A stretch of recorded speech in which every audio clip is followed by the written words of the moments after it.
guys, naiinis talaga ako. Sobrang inis na inis ako. Kasi, sadyang may tao talaga na sadyang makitid ang utak, di marunong umintindi. Ayaw, ayaw. Hello guys, update lang ako ha, konting short video lang guys. Sadyang naiinis lang talaga ako guys kasi may taong ang hirap paliwanagan. Tinatanong mo lang, pilosopo kung sumagot.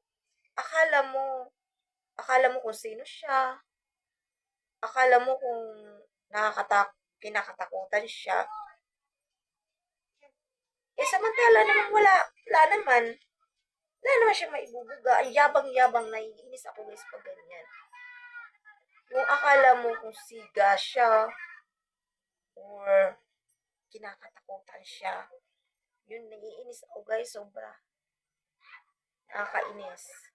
Tinatanong lang naman, agad-agad nagagalit. Agad-agad kung ano-ano na yung sinasagot. Ewan, makitid ang utak, makitid, paintindihin. Nakakainis yung mga ganyang klaseng tao, guys. Kahit sino naman siguro, mapipikon, may inis, may irita sa ganyang klaseng tao. Lalo na yung pag may time na alam nila na medyo umaahon ka konti. Irita na yan sa'yo, guys. Talagang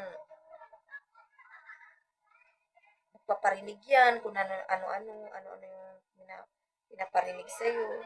Basta, alam mo yung